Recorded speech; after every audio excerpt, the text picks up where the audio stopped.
દ્વારકાધીશ બધા મિત્રો, તો આપણે સ્કૂલેથી આવી ગયા છીએ અને હવે દીદી નાસ્તો લઈ આવી છે.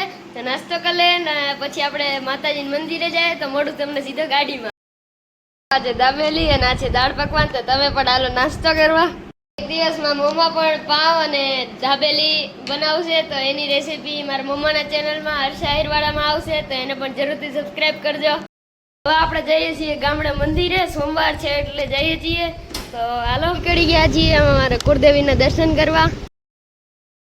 આવ્યા છીએ આપણે પેટ્રોલ પંપે. ભૂખ લાગી ગઈ હતી તો અહીંયા હવે આપણે ખાવાનું દેશું. આ છે એનું મોઢું. ભૂખ લાગી તો આપણે શું કરીએ, તો હવે આને ખવડાવીને હવે જઈએ. નીકળી ગયા છીએ, ગાડીને જમાડી દીધું છે અને હવે આપણે રોડ ઉપર આવી ગયા છીએ. તો તમે પણ એન્જોય કરો.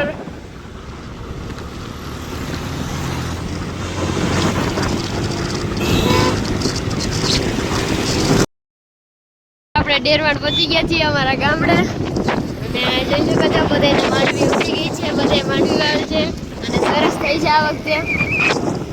અને આ સનસેટ થાય છે. જોઈ શકો છો સનસેટ થાય છે.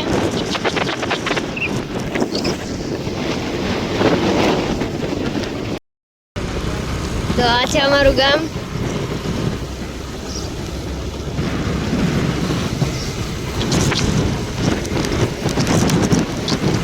આ છે ભારા બાપાનું મંદિર.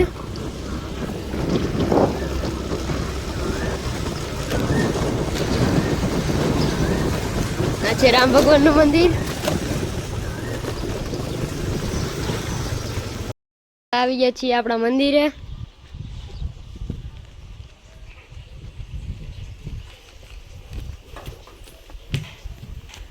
જય માતાજી.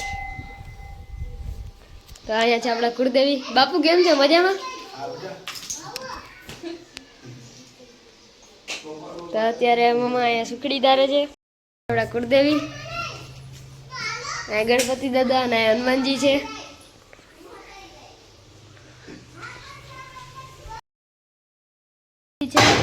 તમારી દિલમાંથી સુખડી બનાવી ગયું હતું તો લાપસી જારી દીધી છે.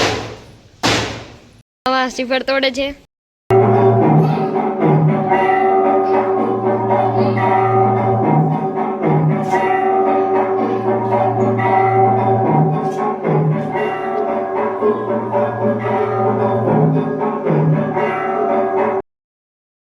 બાપુ આરતી ઉતારે છે.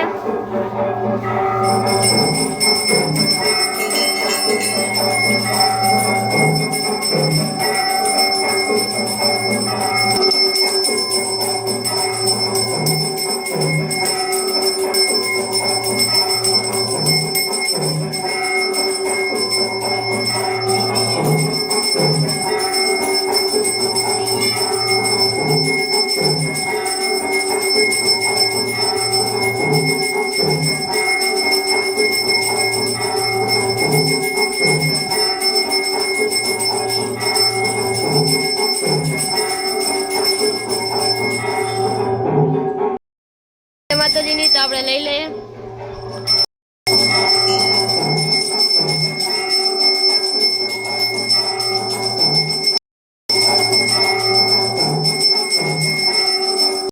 મંદિરેથી નીકળીએ છીએ. આપણે ઘરે આવી ગયા છીએ અને હોમવર્ક કરાવીને તો આજના બ્લોગમાં આટલું જ હતું. તો કાલે પાછા મળીએ.